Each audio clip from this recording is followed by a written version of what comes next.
And we are rolling on November 12th here at UCLA, where it's a beautiful sunny day. The sunshine is shining. And we're about to view a debate on the death penalty. More specifically, this House would abolish the death penalty. This House would abolish the death penalty. On the affirmative, Annette.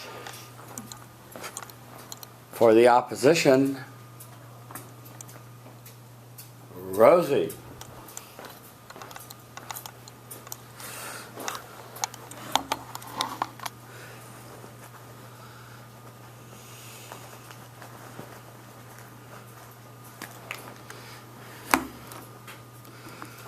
Oh, what happened? Goodness gracious.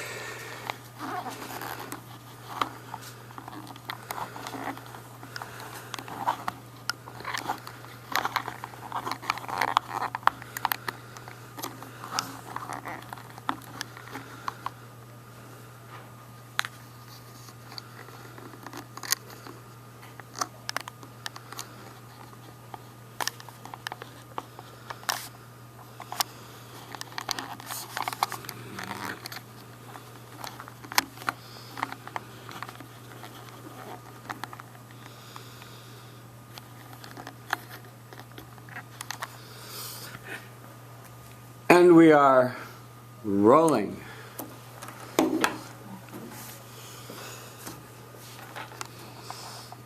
You can stand up near the chairs, yes. Good. Introduce yourself to the audience. I'm Annette. Hi, Annette.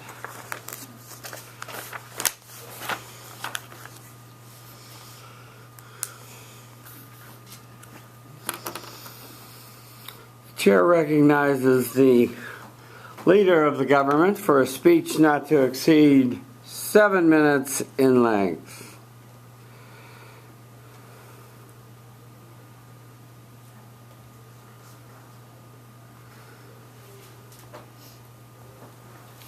The death penalty is an overall failed government program.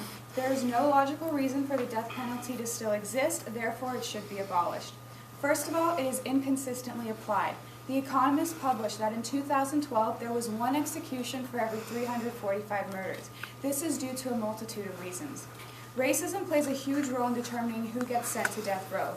According to McElwee from the Washington Post in 2013, defendants who killed white victims are more likely to be sentenced to death than those who killed black. 42% of the people on death row are black, but blacks make up less than 15% of the population. Ms. Gissinder's case was published in The Economist this year, which also shows the inconsistency in the death penalty. She plotted the murder of her husband, but asked her boyfriend to execute the crime. She was not present when the murder took place. She was sentenced to death row while her boyfriend got 25 years and parole. She was killed this year after 17 years. In the meantime, James Holmes, who killed 12 people in a cinema in Colorado, was not sentenced to death. Another issue with the death penalty is that it is prone to error. Cameron Todd Willingham was put to death for starting a deadly fire, although experts blame faulty wiring. This story was published in The Economist for 2014, along with numerous other examples. Another issue with the death penalty are the actual methods of execution. Despite claims, there is a lack of truly harmless and painless methods of killing someone. There is a shortage of drugs, which means people are seeking untested or other alternatives that have been proven to be torturous.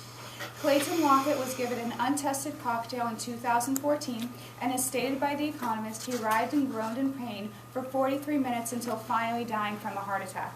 As alternatives, 8 states also allow electrocution, 3 states allow the gas chamber, 3 other states allow hanging, and 2 states allow the firing squad. Stating that this is not cruel and unusual punishment is simply naive. Finally, how much does maintaining this inconsistent and unnecessary institution cost? Because of the cost of the cocktails, the fact that death penalty cases cost 4 times as much to defend than non-death penalty cases, the average 8,000 more hours it takes to defend the case in trials and appeals, the more expensive cost of housing prisoners on death row, death penalty cases on average cost 3 times more than those where life sentences is given, as stated in The Economist in 2014. However, in states like California, it is even more. Incarceration costs for death penalty prisoners totaled more than $1 billion from 1978 to 2011. According to Phillips from Forbes in 2014, total costs outside of incarceration were another $3 billion. Now, what are we actually paying for? As researched by Barnes in 2010, we are paying for 1% of the people in California sentenced to death to actually be executed. So why do we still have it? Some claim it to be a deterrent, but this argument assumes murderers were able to rationally think out their crimes. The people on death row represent a group that is highly unlikely to make rational decisions. Most people who are capable of committing these sort of crimes were in the heat of the moment, under the influence of drugs or alcohol, or suffer from some sort of mental illness. The idea that death penalty has the power to stop murder is naive and clearly proven false. As McElwee states in the Washington Post last year, the death penalty ultimately twists the purpose of the criminal justice system and makes it about institutionalized revenge, emotional closure, rational violence, and monetary cost. Bring this back to Ms. Gissinder's case. The Economist in 2014 reports that her children, the Vatican, and other inmates pleaded for her clemency. It was her husband's parents and siblings that wanted her to be executed, clearly showing the emotional investment. So what should be done? We need to abolish the death penalty. There is honestly no point of it. Life without parole is the more rational and reasonable option. The European Union does not have the death penalty, yet we have a higher crime and murder rate. The FBI Uniform Crime Report for 2014 found that death penalty jurisdictions continue to have a higher murder rate than non-death penalty jurisdictions. New York is one example of a state without the death penalty that has experienced a decline in every major category of crime. The money saved from not having the death penalty can be spent on better policing programs, social welfare and educational programs to help deter crime in the first place. Continuing with New York, Tierney from New York Times in 2013 reported that money spent on strict policing, aggressive enforcement of laws, and incarceration tactics all help prevent or quickly stop crime much more effectively than the death penalty. Secondly, Sturbens from Business Insider of this year stated that about 1/3 of murders in the U.S. go unsolved each year. This means that 200,000 murder cases have been unsolved in the past 50 years. How about spending the money used for the hardly applied death penalty to solve more cases and get more criminals off the street? Also, money should be spent on support and educational programs to help prevent alcohol or drug-related homicide. As stated by Lee in the Washington Post of this year, programs like 24/7 Sobriety and HOPE protect public safety while simultaneously reducing substance use, crime, and reincarceration, and are increasingly attracting the attention and support of state and federal policymakers. Better finance support programs for victims of domestic violence, the mentally ill, homeless, and so on would, of course, be monumental in helping more victims escape abusive situations and prevent more homicides. Lastly, given that the U.S. has more gun deaths than any other developed country in the world, as reported by Lupton from ABC News of 2013, stricter gun laws would also make sense, but that can be saved for a different date. The advantages of abolishing the death penalty are undeniable. The main advantage of my proposal is the cost. Based on the evidence I've provided, the death penalty hardly produces any benefits, if any at all. Therefore, it is absolutely not worth the cost. There's been consistent lack of evidence to prove that it is a deterrent, so the money saved from abolishing the death penalty can immediately be put into more effective crime prevention programs. Another advantage would, of course, be the more ethical treatment of criminals. There honestly is no truly harmless or painless method of executing someone. Given the results of the lack of necessary drugs, the death penalty being an act of cruel and unusual punishment is being difficult to deny. Not having the death penalty means no more accidents like the one that happened to Mr. Lockett. The third advantage is the ability to free wrongfully convicted criminals. Once someone is killed, that is it. There has been a substantial amount of evidence to show that multiple people have been wrongfully sentenced to the death penalty and executed. It is already horrific enough to be wrongfully punished for something you did not commit, but killing them is absolutely deplorable. The fourth advantage is that we would no longer have an inconsistent justice system. I listed the statistic that 1 out of every 345 murders get executed. That simply does not make any sense. Why someone like Ms. Gissinder gets sentenced while James Holmes or even her boyfriend do not doesn't make any sense either. There needs to be consistent punishment for a crime. That is not going to happen with the death penalty. The death penalty is an overall failed government institution that has been costing the government and taxpayers far too much for far too long. It is time to get rid of the death penalty, which has absolutely no logical basis, and to use the money for more effective and productive government programs. I am now open to cross-examination and points of clarification. Thank you very much.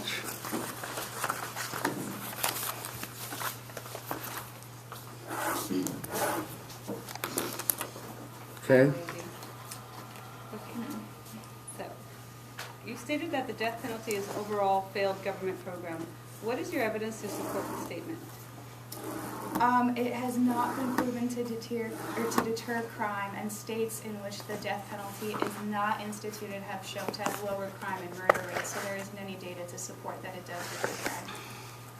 You say that the purpose of the criminal justice system is to deter crime, rehabilitate convicts, and incarcerate dangerous criminals. You also say that the death penalty is ineffective at doing all this. Please clarify, how exactly is the death penalty ineffective at doing all this? Because it is inconsistently applied, so I feel like when 1 out of every 345 criminals are getting punished for the same kind of crime, it doesn't have much of an effect. Well, capital punishment and life sentence without parole have the same characteristics, that they both say that the offender is incapable of reform and rehabilitation. Therefore, if the death penalty is a failed government program, then so is life in prison. Not necessarily, because we don't lock people up in chairs and electrocute them or put poison down their necks and arms in prison. You stated that the death penalty is not consistently applied and that the death penalty is applied at random. Can you please provide evidence that supports how it is applied at random? People like Ms. Gissender got sentenced to the death penalty when she wasn't the one to actually execute her ex-husband. And there is multiple statistics, as stated in my debate, that shows racism has a huge effect on who actually gets sent to death row. Well, under Gregg and Georgia versus Georgia, it requires that defendants are evaluated individually and determine the death penalty is appropriate for each person individually according to the victims. So, number 3, you did not refute my evidence that proved that 60% of Americans support the death penalty, nor did you refute that by abolishing the death penalty and by removing the autonomy of the 31 states that support the death penalty, you will weaken the criminal justice system. Am I correct? People that support the death penalty are supporting it based on an emotional stand. If our government was that reactionary, then we would punish people who committed or who set things on fire by lighting their homes on fire. Last one, you also stated that most of the people on death row committed their crimes in the heat of passion or while under the influence of drugs. Can you provide evidence of this claim? Well, multiple people have been claimed to have mental illness after committing these sort of crimes, and that's how someone like James Holmes got off the hook for killing 12 people. But most likely anyone that's going to go off and be willing to kill anyone else is not mentally sound. But according to the Death Penalty Information Center, a few of the criminals actually were on death row because they killed a security guard while doing a bank robbery, or in one case he abducted, raped, and murdered a 16-year-old girl. Another one killed a college student. So these don't sound like crimes that were done in the heat of passion. Okay, that's time. Answer the question. Last question. In terms of the bank robbery, that was probably out of a desperate situation, which could be attributed to low socioeconomic standing, and for the rest, that does not sound like a sound person. Thank you very much. Chair will now hear from the Leader of the Opposition for a speech not to exceed 7 minutes in length.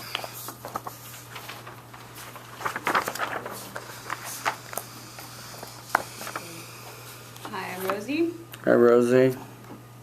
This proposition will be presented as a policy debate case taken in a negative stance. The House will argue that the United States should abolish the death penalty. I will argue that the death penalty is a part of the great nation's judicial history and that it is reserved for the worst criminals. Therefore, I win the debate if I provide a preponderance of evidence that in the favor of the opposition that it is not in the best of the interest of the United States that we abolish the death penalty.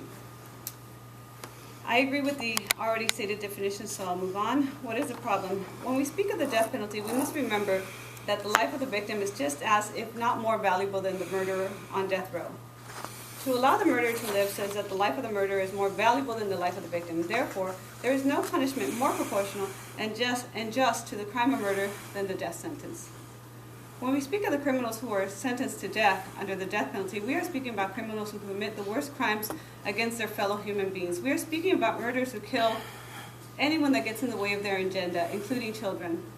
We are speaking about murderers who kill who are serial killers and murder again and again. We are speaking about mass murderers who walk into movie theaters and shoot anyone in sight. We are speaking about mass murderers who walk into schools and shoot anyone in sight. We are speaking about killers who place bombs on marathons and federal buildings with no regard of who they kill. The death penalty should not be viewed as anything other than what it is, a form of punishment. The House will argue that the death penalty does not serve any other purpose than to kill. I agree, because the death penalty originated to kill those who kill.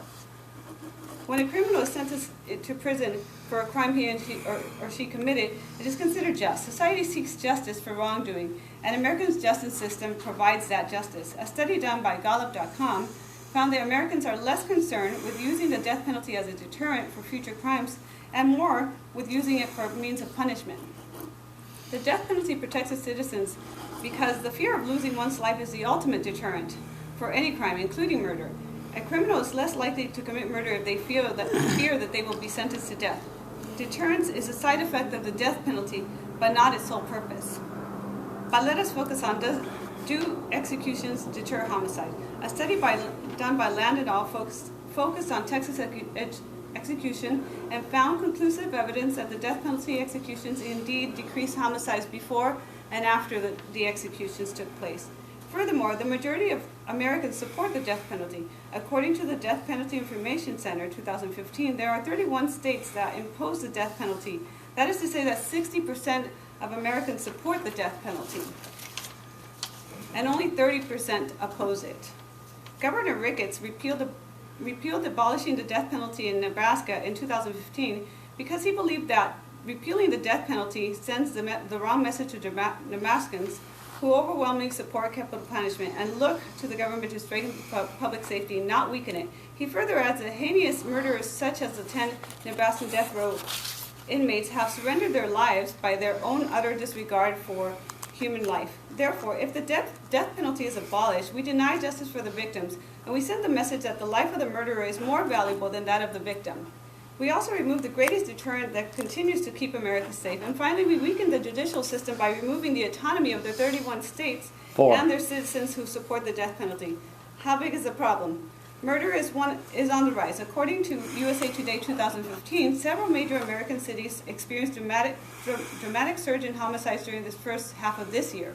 In the study done by Liam et al. 2014, it was found that homicide offenders were more likely to recidivate within the first year immediately after their release. I further support this study by providing a recent story reported by Press of Atlantic City, 2014, where they reported that a convicted murderer was released and served 30 years, was relieved after serving 30 years, and it only took him 2 days to kill again. Therefore, the punishment for such heinous crimes such as murder can only be punished with a just appropriate punishment such as the death penalty.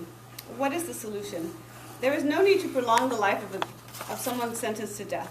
Quicker executions for those sentenced to death is necessary.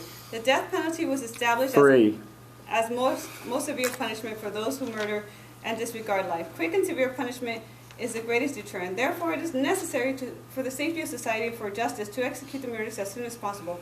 Barswell et al. 2004 state, the lack of speed in opposing the death penalty distracts from its effectiveness. The House will have you believe that life in prison is a more humane option, but I will argue it is not. Life in prison is basically a slow death. According to Ucla et al., capital punishment provides an express form of mercy. Those serving life in prison prefer death penalty, such as in the case of William Blake, a 50-year-old inmate spending life in prison. He states, if the state kills me, dying could take much shorter.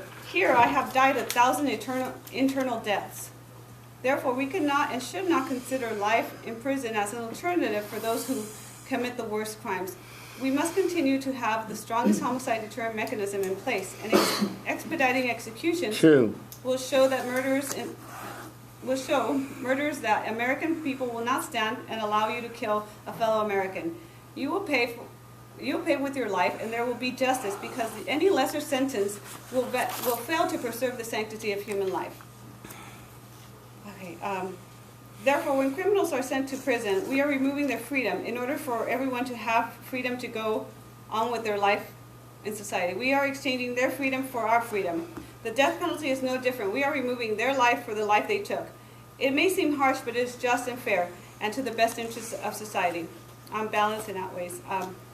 In closing, I urge you to vote no to the proposition. We owe it to the victims that were brutally murdered by these monstrous killers. Human dignity and respect and the value of life requires equal punishment. Therefore, no other punishment is more just than the death penalty. We cannot consider the life of the murderer as more valuable than the life of the victim. There can be no other factor that can outweigh value of the victim's life. 6:06. I skipped the whole section. Yes. Time. You got a whole minute? Okay, should I go on? Yeah, go on. All right. Okay, so will the solution work? The House suggests that the life in prison works and should be an alternative to the death penalty. Let us compare the death penalty with the life in prison and determine which was different. According to Ucla et al., capital punishment and life sentence without parole are the same, and their characteristics that both options believe that the offender is incapable of reform and rehabilitation. The only question now is which is best interest for society and the murderers. Most murderers prefer the death penalty rather than life in prison. For example, a day before David Zink, a death row inmate, was executed, he shared with his fellow death row inmates that they will have a much easier death than most, embrace it before society figures out, and condemns us to life without parole, where they too will die a lingering death.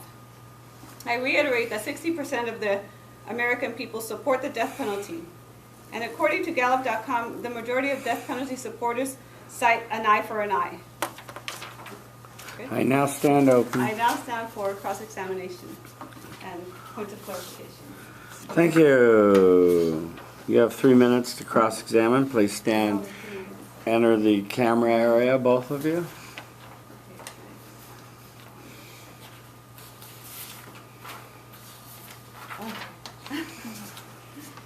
So you're saying that murder is on the rise in many parts of America, but if Stay in the death- power stance. But Yeah. if the death penalty is supposed to be a deterrent, then why are we seeing this rise in crime?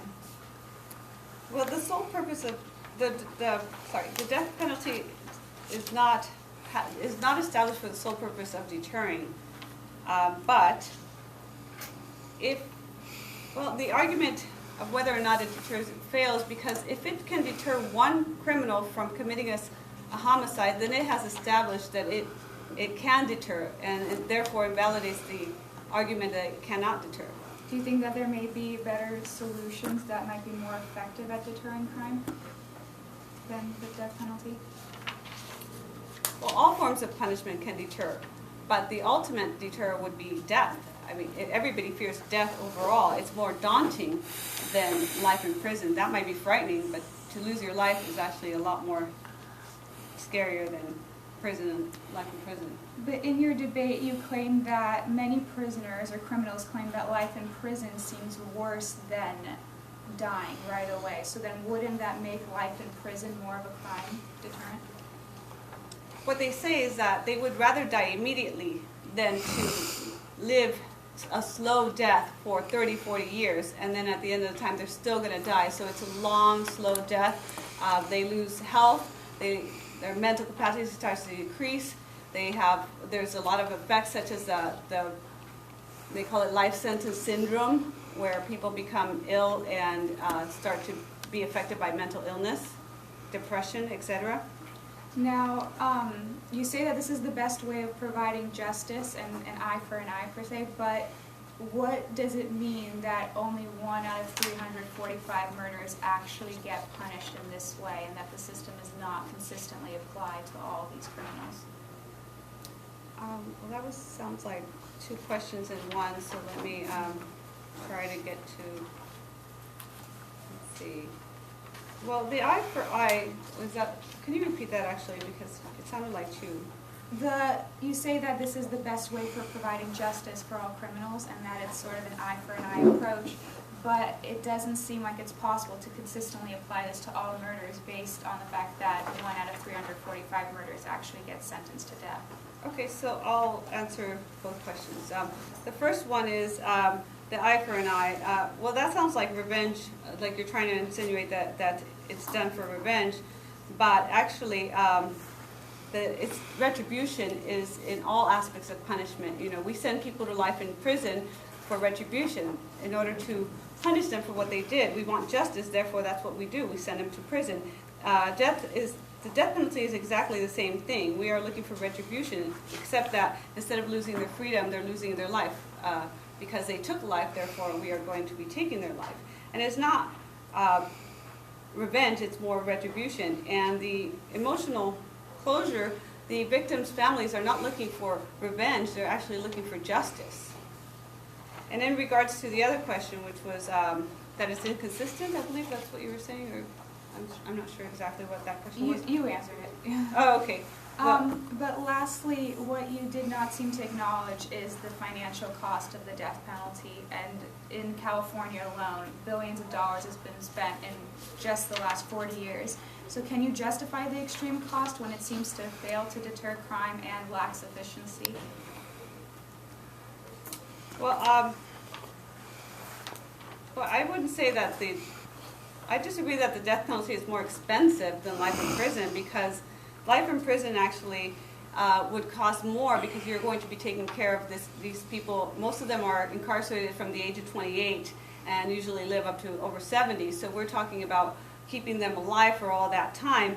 And also, there's been an increase in the death row population of only 31%, while there's been an increase of 170% of the people going to life in prison. So therefore, there's going to be more money put into keeping these people alive, feeding them, housing them. And they also do multiple appeals for life in prison as well, not just capital punishment. So a lot of money is going into their appeals, just as much as it would go to the people on the death row. But eventually we kill the people on death row, but not the ones on life in prison. They will sit there, if they live to 100, they're going to sit there till 100 years old, and we have to pay for them. Well, it You have is- one more question? Oh, one more question. Sorry, I don't know if I have another question. Okay, that's fine, Sorry. thank you.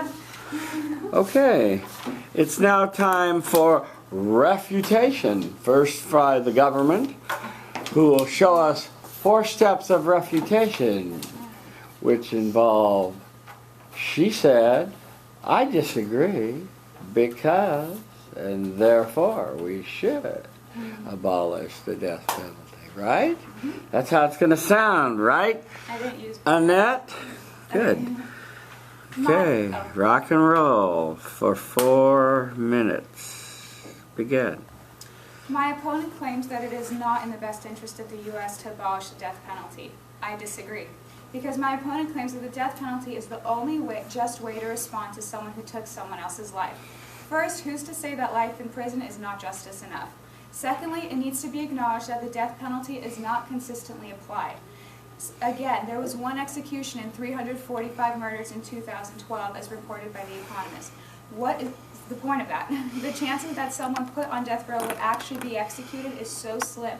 Rather than keeping these people on death row and killing so few of them, it makes so much more sense to save the money and just keep them in a high-security prison without the chance of parole. Then potential criminals will be aware of their punishment rather than guessing that they might be sent to death row, even though they most likely will not. How can anyone even consider taking the death penalty seriously when the chances of them getting it are so slim? Thirdly, it would be ridiculous for our criminal system to be reactionary like that. If it was, we would punish people who commit arson by lighting their homes on fire. We don't do that because it is unnecessary, in the same way that my argument showed that the death penalty is unnecessary. Furthermore, the insinuation that killing people may be more humane than life in prison is also not true. When people are in jail, we don't strap them down and inject poisonous substances into their body or resort to electric chairs, gas chambers, hangings, or firing squads when we don't have enough poisonous substances to go around. There is nothing humane about any of those things, and in the cases of Lockett and Wilson, who suffered in the hands of the cocktails, and the cases of Davis and Willingham, in which they were executed despite arguable evidence that they were innocent, the death penalty is the violation of the 8th Amendment against cruel and unusual punishment. Let's also not forget that someone like James Holmes, who killed 12 people in a cinema, was not sentenced to the death penalty. There are ways around it. Again, the implementation of the death penalty has shown to be inconsistent and unconstitutional. 2. Furthermore, there is no significant evidence that proves it is a deterrent. Given that states and countries without the death penalty have lower murder rates, it seems that the death penalty is anything but a deterrent. Lastly, what my opponent also did not acknowledge is the cost of maintaining the death penalty. Sticking to California, incarceration costs for death penalty prisoners totaled more than $1 billion from 1978 to 2011. Total costs outside of incarceration, meaning trials, appeals, cocktails, and so on, were another $3 billion. When it comes to the country on average, death penalty cases cost 3 times as much as a non-death penalty case. Now, in the midst of all this, about 1/3 of murders go unsolved every year in the U.S. Think about how that $3 billion could have spent to prevent this crime in the first place, or at least to help solve the 200,000 murders that went unsolved in the past 50 years. The death penalty simply does not serve a purpose, and there is no logic behind the ludicrous amount of money spent to maintain it. Therefore, it should be abolished. Good. Thank you. That was 302. Chair will now hear from the leader of the opposition for a rebuttal of 4 steps of refutation, not to exceed 4 minutes in length. Let the rebuttal begin. The House says that racism plays a huge role in determining who gets sent to death row. I disagree, because although there are 42% African Americans on death row, according to the Death Penalty Information Center 2015, there are 41.7 white Americans on death row. Furthermore, since 1976, there has been 782 white Americans executed versus 488 African Americans executed. Therefore, statistics show that white Americans are just as likely to be sent to death row as any other race. Okay, so the House says the implementation of death penalty is incredibly inconsistent. I disagree, because the death penalty does not have one-size-fits-all policy. After Gregg v. Georgia, the criminal justice system now requires that each defendant be evaluated individually to determine whether the death penalty is appropriate punishment for their particular crime. Therefore, there is no inconsistency. Each case is unique, and the court attempts to find just punishment for each individual and justice for each victim. Therefore, we should keep the death penalty. Therefore, we should keep the death penalty. Thank you. Sorry. The House says that our prisons are secure enough so that no criminal cannot escape. So criminals cannot escape. I disagree, because according to the Death Penalty Information Center 2015, the following death row inmates escaped from prison to commit more murders. Chad Falk kidnapped and murdered a woman after his escape. Brandon Basham also kidnapped and murdered a woman after his escape. Sherman Fields escaped and killed his girlfriend.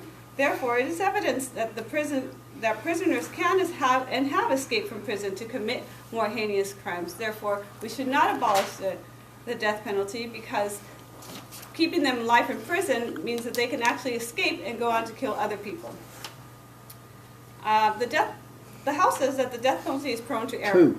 I disagree, because errors are not unique to the death penalty. Wrongful convictions are not unique for those sentenced to death, but also happens to those serving life in prison. Yet we continue to send people to life in prison. Could there be wrong convictions that lead to wrongful executions? There's always that possibility, but with new technologies, new DNA testing programs, and new strict policy, the judicial system is trying to prevent any further wrongful convictions. The judicial system is trying to prevent wrongful convictions by implementing such programs as the Justice for All Act of 2014, which established that if a violent felony offender proves any sort of innocence, they can demonstrate any innocence, they would be allowed to appeal. The House will argue that the person executed The House will argue that once a person is executed, their sentence cannot be reversed in the case of wrongful convictions. I reply by saying that the years lost cannot be replaced either. Such as the case with Ricky Jackson, who served 39 years in jail and was released for wrongful conviction. He served now he's 57 and lost 19 years of his life. So I would say that based on all her evidence, it does not support that we should abolish the death penalty. Thank you very much. That was 321. It's now time to cross the House, shake the hand of your opponent, and congratulate them on a very fine debate. Thank you. And now it's time for the judges to do their job. Do we stay here or not?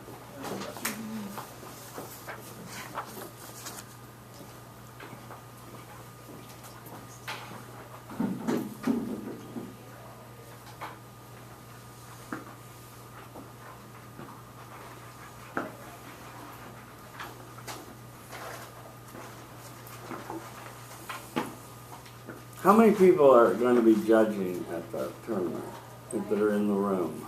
One person?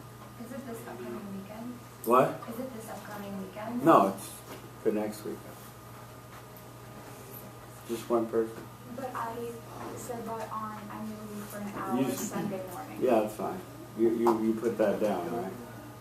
I told you, I didn't tell anyone else. But you put it in writing, right? Send me an email so I can put it on the master sheet. Did I include if we might do the December one instead, the one-day one? Free country. People are dying in Iraq and Syria, so you have freedom. Okay, what I wanted to say is just for your benefit, or if you do it, the way the deliberation would work is the people would leave the room and the chair would ask the wings, so what did you think? How did you rank the 4 teams? And you would have to rank them 1, 2, 3, and 4. So you would want to keep track of who you rank 1, 2, 3, and 4. And then they would say, well, why? And you give a short thing why. And you'd hear from all the wings, and then the chair might say, well, I agree with you, I disagree with you, and you would have a discussion. And then kind of vote and come to a consensus and then announce the decision. That's how it works. Okay? Do I have the authority to do that? You have the authority, yes. You're going to watch the videotape and read the booklet, and you're a smart UCLA student. And this is supposed to be for laypersons to be able to understand and comprehend the arguments. So yes, you do have the authority. I was just going over how the deliberation might work at the end of the tournament, at the end of the round. Are you confused? I am. Okay, may I have the ballots, I don't please? think, will they be able to judge UCLA teams? Yeah, like possible. No. We don't accept judge bias. Do I have all the ballots? Are we going around to, Yes, we are. I'm just using your restroom. Oh, she has to rest.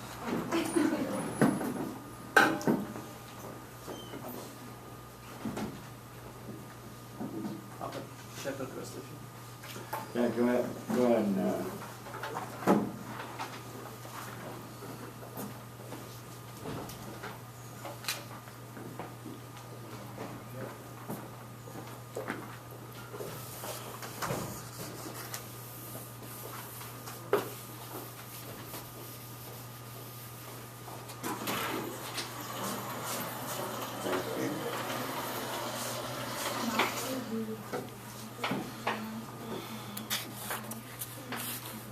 okay, I'm just waiting on one ballot, right?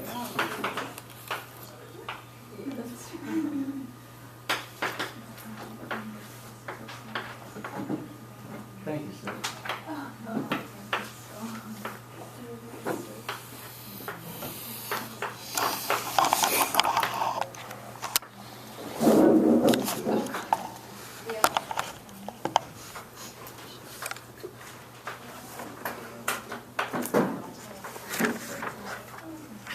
Can I get my ballot back? I forgot to fill out the bottom. Okay. Yeah. Yeah, you can put in the decision. Little details. Details.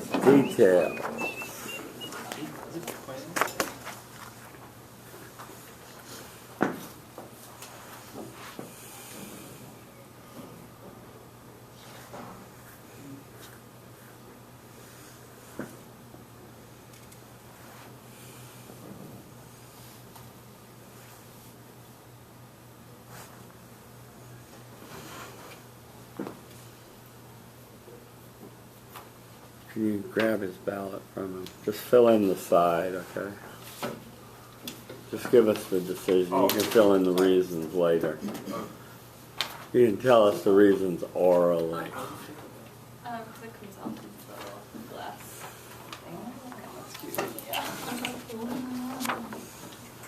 thing. Okay.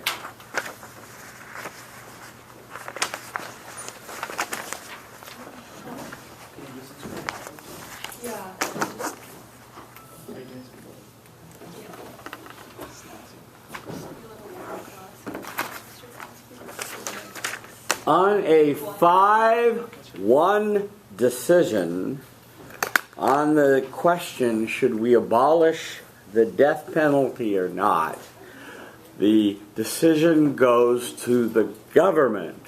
We should abolish the death penalty. Tell us your name, stand up, how you voted, and why, please.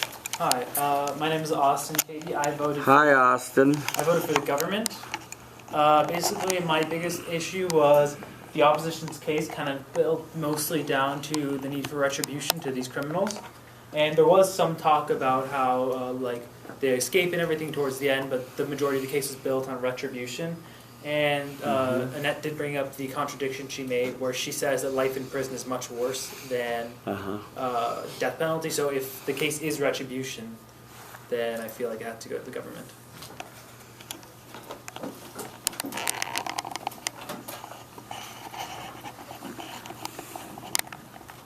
Hello, I'm Dora.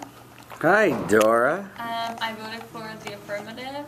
I thought that it was a really good, logical case with lots of evidence and citations. I like how right away it started with a lot of different issues with the death penalty. So the audience, if maybe they didn't agree with one of them, that you could find lots of points about it.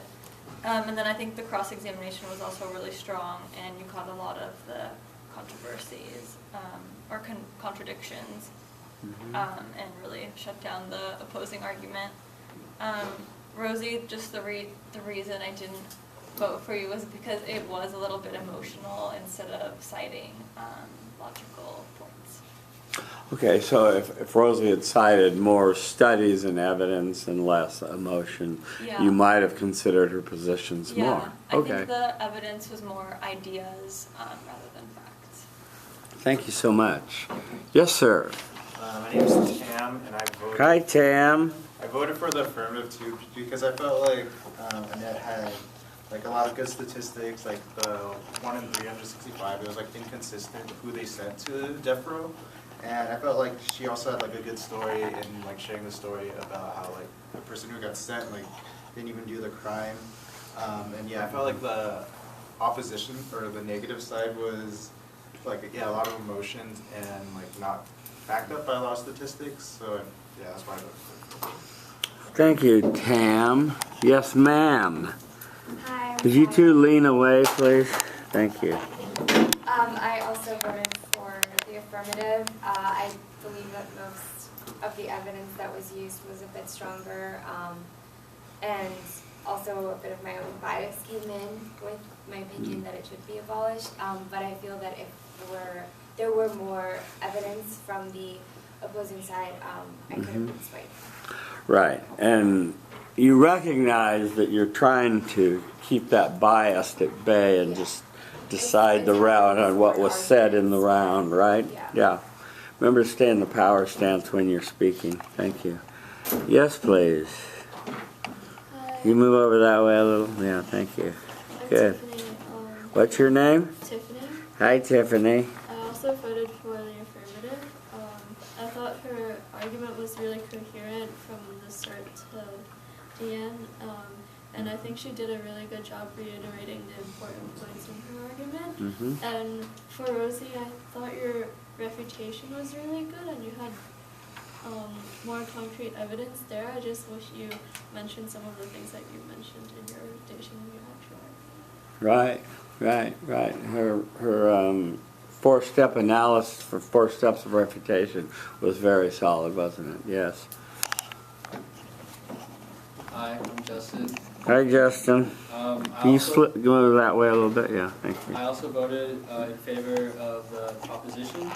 Yeah. I thought that one thing that kept the argument really clear and coherent throughout was that examples were brought up, like when she talked about James Holmes and his kissing. Talked about whom? Yes, it was brought up in the debate, in the cross-examination, and the refutation, and I thought that she did really well in answering and asking good questions during the cross-examination. For Rosie, I thought that there were a lot of good points brought up, but it could have been taken a step further, like when she mentioned how most Americans support the death penalty, or support the death penalty, but then why does that mean that we should abolish it? But she did really well in the refutation. Yes, she did. It was stronger than her opponent, I thought. Hi, I'm Shevin. Hi, Shevin. I was the one that voted for the opposition. We call that in the debate world the squirrel. But yeah, you stand by your convictions. Okay, Yeah. Shevin, tell us why you stood with Rosie. Yeah. Rosie the Riveter. Okay, good. So I first start with Annette first. So I thought you had a really strong story, strong convictions, and actually evidences. Your arguments were clear, which was great. Your cross-references were clear as well. And even your rebuttal tackled the core issue of justice. But I just... The only thing was that it was really close for me. The only thing was that Rosie just edged you up, especially in her refutation. And even at certain points, after she has refuted you, she provided with some evidences, while you argued mainly based on reasons without evidences. So I give it to Rosie because both of you had strong reasons, but I think Rosie had just slightly more evidences. For example, I thought the point on justice and how the life of a murderer is effectively more important than life of murder if we actually abolish the death penalty. I thought that was a really strong point. Also, you brought out a point on like life in prison costs more than the death penalty, and you reasoned it out. But if only you had some evidence, that would be even much stronger. So in general, I think both of you were just great, but only on that point on Rosie, just slightly more. Okay, good.